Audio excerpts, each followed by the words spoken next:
तो good morning class. आज हम इलेक्ट्रिसिटी आगे पढ़ेंगे।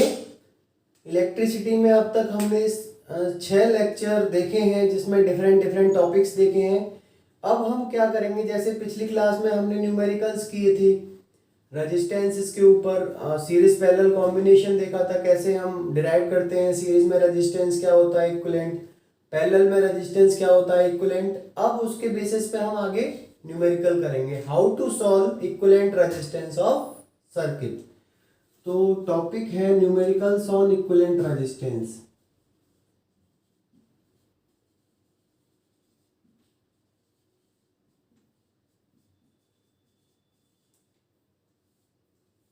देखो, सबसे पहले क्वेश्चन करते हैं हम। जैसे हमारे पास एक रेजिस्टेंस है, ये एक रेजिस्टेंस है, ये एक रेजिस्टेंस है, ये एक रेजिस्टेंस है,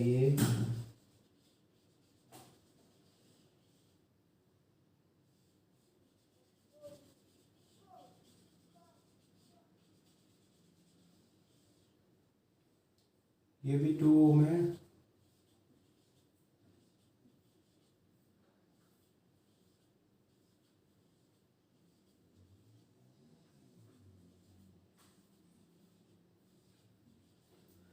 सारे रेजिस्टेंसेस की वैल्यू क्या है 2 ओम। अब हमको क्या करना है कि इक्विवेलेंट रेजिस्टेंस निकालना है। इक्विवेलेंट रेजिस्टेंस कैसे निकालेंगे, पहले हम देखेंगे रेजिस्टेंसेस सीरीज में कनेक्ट हैं या फिर पैरेलल में कनेक्ट हैं या फिर मिक्स कॉम्बिनेशन है। अब मैं अगर इस ध्यान से क्वेश्चन को देखता हूं तो मुझे ये मिलेगा, इन दोनों पॉइंट के बीच में मुझे इक्विवेलेंट रेजिस्टेंस निकालना है, मान के चलो ए और बी के बीच में। ठीक है, अब देखो ये 2 ओम, ये 2 ओम, ये 2 ओम, एंड टू एंड कनेक्ट हैं। अब ये सारे रेजिस्टेंस किस में कनेक्ट हैं, सीरीज में। सिमिलरली ये भी रेजिस्टेंस किस में कनेक्ट है, सीरीज में। सिमिलरली ये भी रेजिस्टेंस किस में कनेक्ट है, सीरीज में। तो मैं ये सीरीज में कनेक्ट है, इस वाले का इक्विवेलेंट रेजिस्टेंस क्या होगा, 2 + 2 + 2। सीरीज में रेजिस्टेंस ऐड हो जाते हैं, इसका मतलब क्या आ गया यहाँ पे 6 ओम। एक रेजिस्टेंस आ गया इन तीन की जगह। सिमिलरली इस वाले को सॉल्व करेंगे तो ये भी सीरीज में है, 2 + 2 + 2, इसका भी कितना आ गया 6 ओम। ये भी मैं देखूंगा तो ये भी सीरीज में है, इस वाले का भी क्या आ जाएगा 6 ओम। अब देखो, इन तीनों रेजिस्टेंस की जगह एक रेजिस्टेंस आ गया 6 ओम। सिमिलरली इन तीनों की जगह एक आ गया 6 ओम। सिमिलरली इन तीनों की जगह आ गया एक 6 ओम। तो इसको मैं लिख लूंगा, ये भी 6 ओम है, ये भी 6 ओम है, और ये भी 6 ओम है। ऐसे कन्वर्ट हो गया ये क्वेश्चन। ए पॉइंट था और ये बी पॉइंट। अब ये क्वेश्चन सिंप्लीफाई हो गया। देखो, अब तीन रेजिस्टेंस किस में कनेक्ट है, तीनों पैरेलल में। और पैरेलल में क्या होता है, 1/r = 1/r1 + 1/r2 + 1/r3। तो यहां से क्या आ गया, 1/6 + 1/6 + 1/6। तो यहां से 1/r की वैल्यू क्या आ गई, 3/6। और इसको उल्टा करेंगे तो r आ जाएगा 6/3। इसका रेसिप्रोकल क्या होगा, r/1। r/1 मतलब r, और 3/6 का उल्टा 6/3। तो ये क्या आ गया 2 ओम। ओके, समझ में आया। वैसे भी n इक्वल रजिस्टर्स अगर पैरेलल में कनेक्ट हो, n इक्वल रजिस्टर अगर पैरेलल में कनेक्ट हो तो r इक्विवेलेंट कितना होता है, r/n। मैंने बताया था जब भी n इक्वल रजिस्टर मतलब सबकी वैल्यू इक्वल है, 6 ओम 6 ओम 6 ओम।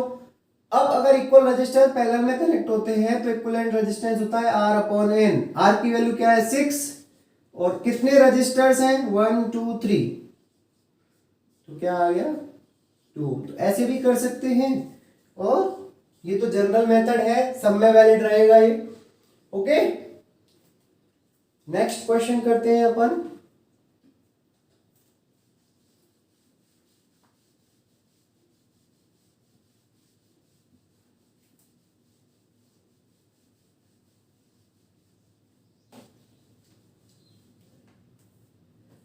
नेक्स्ट क्वेश्चन क्या है कि मेरे पास मैंने ये देखा था 3 सीरीज। अब मैं क्या करता हूं, देखो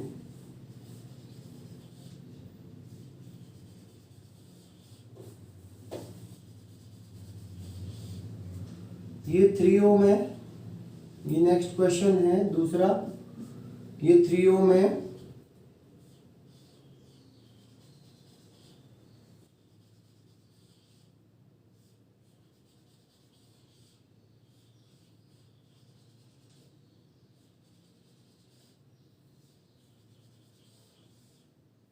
ये बी पॉइंट है और ये ए पॉइंट है। इस ए और बी के बीच में मुझे इक्विवेलेंट रेजिस्टेंस निकालना है। अब ए और बी के बीच में अगर इक्विवेलेंट रेजिस्टेंस निकालना हो, सबकी वैल्यू 3 ओम है,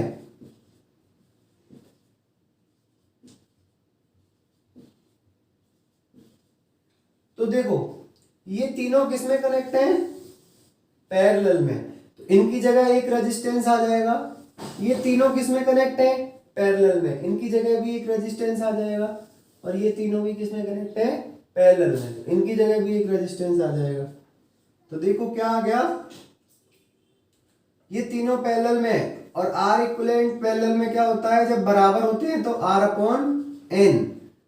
तो एक रेजिस्टेंस की वैल्यू क्या है, 3, और कितने हैं ये, एन कितना है 3, तो क्या आ गया 1/1 ओम। सिमिलरली हम 1/R1 plus 1/R2 plus 1/R3 से भी 1 ओम आंसर ही निकलता।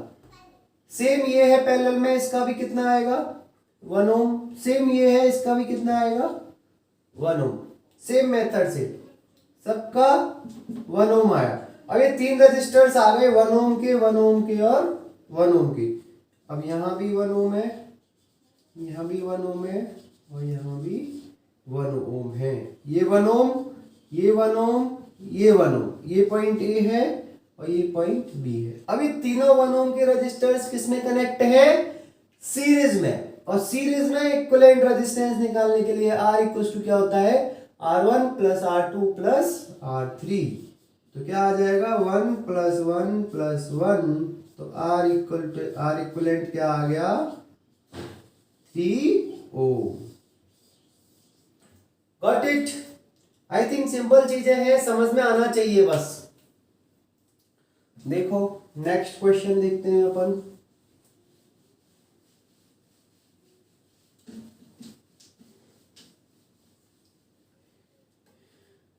अब मुझे इक्विवेलेंट रेजिस्टेंस पूछा है, जैसे ये क्वेश्चन है 2 ओम,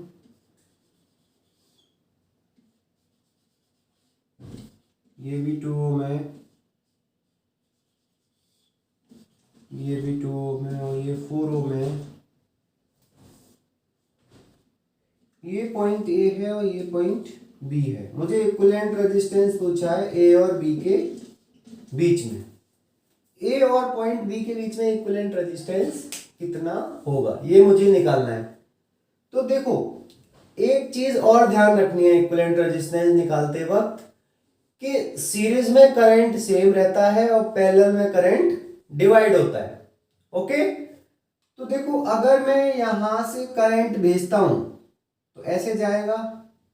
अब इस पाथ पर आके ये करंट की वैल्यू चेंज हो जाएगी, चेंज हो जाएगी मतलब डिवाइड हो जाएगा करंट। इसका मतलब ये रेजिस्टेंस और ये रेजिस्टेंस दोनों अलग अलग हो गए, मतलब यहां आके करंट डिवाइड हो रहा है, इसका मतलब पैरेलल पाथ शुरू हो चुका है। अब जो करंट यहां पे जाएगा वही करंट यहां पे जाएगा, वही करंट यहां पे जाएगा। तो इन दोनों रजिस्टर्स में आप देख रहे हो करंट सेम है, और करंट अगर सेम होता है तो रजिस्टर्स किस में होते हैं, वो सीरीज में। तो ये 2 ओम और 2 ओम सीरीज में है, तो इनका इक्विवेलेंट रेजिस्टेंस क्या होगा 4 ओम। 2 प्लस 2 क्या हो जाएगा 4। और ये किस किस पॉइंट के बीच में कनेक्ट है, एक इसका इस पॉइंट के बीच में और ये वाला इस पॉइंट से कनेक्ट है। तो मैं अगर दोबारा सर्किट बनाता हूं तो ऐसा बनेगा। अब देखो ये पॉइंट आ गया और एक पॉइंट मेरा ये आ गया, ये पॉइंट मैंने ले लिया था इन दोनों रजिस्टर्स के लिए। इन दोनों रजिस्टर्स को मैंने गोले में बंद किया, तो क्या हुआ एक पॉइंट ये बच गया, और इसे तो पूरी एक लाइन है, इसको एक पॉइंट मान सकते हैं यहां से यहां तक, एक इसके बीच में कुछ कनेक्ट नहीं है। एक पॉइंट ये और एक पॉइंट ये, तो इन दोनों के बीच में एक रेजिस्टेंस आएगा, क्या आएगा 2 ओम और 2 ओम का इक्विवेलेंट क्या होगा 4 ओम। ये दोनों सीरीज में है तो यहाँ पे क्या आ गया 4 ओम, और यहाँ पे भी 4 ओम है और यहाँ पे 2 ओम। अब देखो इन दोनों को, ये किस में कनेक्ट है, दिख रहा है साफ साफ। यहां से करंट भेजेंगे तो इधर डिवाइड होगा और इधर डिवाइड होगा, इसका मतलब ये दोनों रजिस्टर्स किस में है, पैरेलल में, बिकॉज करंट डिवाइड हो रहा है।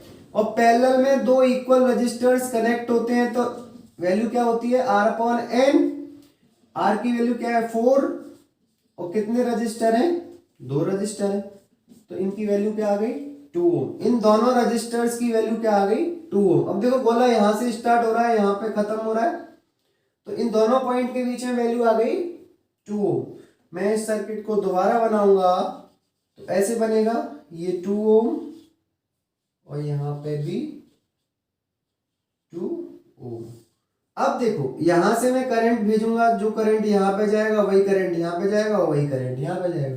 तो अब ये किस में हो गए, करंट सेम है तो किस में हो गए, सीरीज में। तो 2 ओम सीरीज में हो गए तो आर इक्विवेलेंट कितना आ जाएगा 2 plus 2 that is 4 ohm. Okay, कोई प्रॉब्लम नहीं होनी चाहिए, सिंपल क्वेश्चन है। ऐसे ही हम इन क्वेश्चंस को करते हैं। अब देखो एक और क्वेश्चन हम देखते हैं।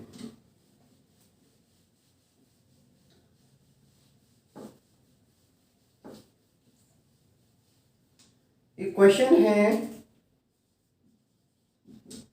A wire of resistance R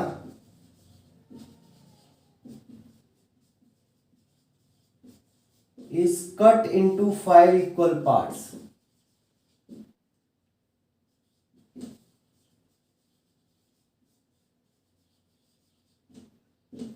Firstly,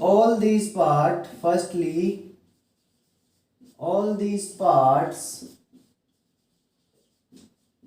are connected in series.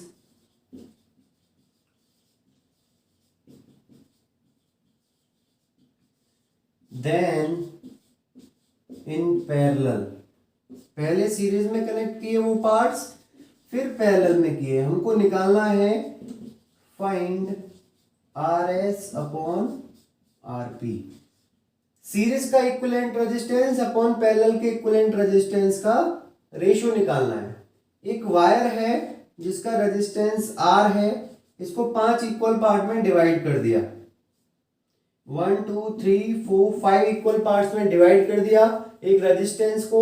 उसके बाद उन पांचों के 5 पार्ट का जो रेजिस्टेंस आएगा, पहले उनको सीरीज में कनेक्ट किया। इन 5 पार्ट्स को मैंने पहले सीरीज में कनेक्ट किया, फिर उनको पैरेलल में कनेक्ट किया।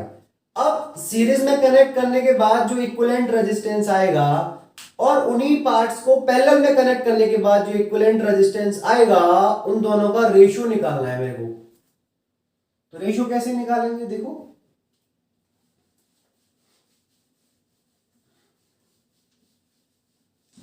अब देखो कोई वायर है, ये एक पार्ट है, ये 2 पार्ट, ये 3 पार्ट, ये 4 पार्ट और ये 5। तो जब वायर की लेंथ को हम कम करते हैं तो रेजिस्टेंस भी कम होता है। रेजिस्टेंस क्या होता है, directly proportional to length. Length कम होगी तो रेजिस्टेंस कम होगा, लेंथ कम होगी तो रेजिस्टेंस कम होगा, और लेंथ अगर बढ़ेगी तो रेजिस्टेंस भी बढ़ेगा। अब यहाँ पे लेंथ कम हो रही है, ये पार्ट्स में कट कर रहे हैं तो लेंथ को कम कर रहे हैं, और 5 इक्वल पार्ट में मतलब 1/5 करेंगे तो रेजिस्टेंस भी 1/5 होगा, डायरेक्टली प्रोपोर्शनल है। 5 गुना बढ़ाते तो 5 गुना रेजिस्टेंस बढ़ता, अब 1/5 उसको कम कर रहे हैं, तो इस पार्ट का रेजिस्टेंस क्या हो जाएगा R/5, इसका भी क्या हो जाएगा R/5, इसका भी क्या हो जाएगा R/5, इसका भी R/5, इसका भी R/5। ओके, अब इनको पहले मैंने सीरीज में कनेक्ट किया,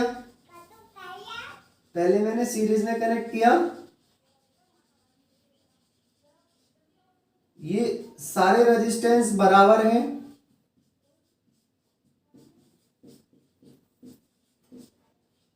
R/5 R/5 R/5। तो R सीरीज क्या हो जाएगा, सबका सम आर सीरीज क्या होता है, जब इक्वल रजिस्टर्स कनेक्ट होते हैं तो n इंटू आर। अब n की वैल्यू क्या है 5, 5 रजिस्टर है तो 5 वैल्यू आ गई। और r की वैल्यू क्या है यहाँ पे r अपॉन 5, तो कितना आ गया r। सीरीज में इक्विवेलेंट रेजिस्टेंस r आ गया। अब ये सारे रजिस्टर्स मैंने किसमें कनेक्ट किए, पैरेलल में। ये सारे रजिस्टर्स मैंने पैरेलल में कनेक्ट कर दिए।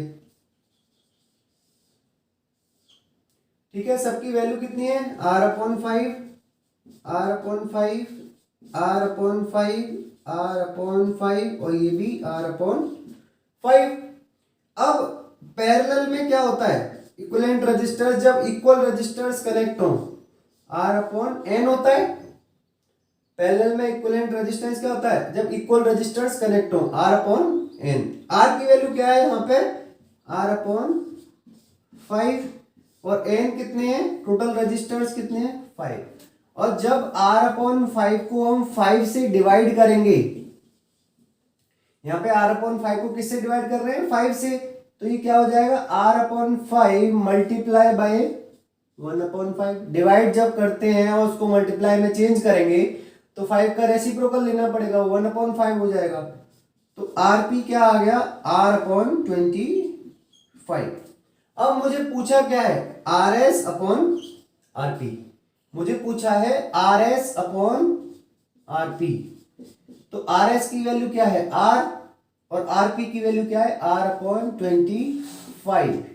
तो ये 25 ऊपर जाएगा, r अपॉन r, r से r कैंसिल हो गया, तो rs अपॉन rp क्या आ गया मेरा 25। यही आंसर है, रेशो क्या आ गया 25। तो ऐसे कुछ न्यूमेरिकल्स आते हैं रेजिस्टेंसेस के ऊपर। आई थिंक सबको समझ में आया होगा। तो आप खुद से प्रैक्टिस करिए, जितने क्वेश्चन कर सकते हो। मैंने बता दिया है कॉन्सेप्ट, बेसिक कॉन्सेप्ट समझ में आना चाहिए आपको basically. Okay, I think you all got it. So keep watching my video. Thanks for watching this. Okay, bye bye.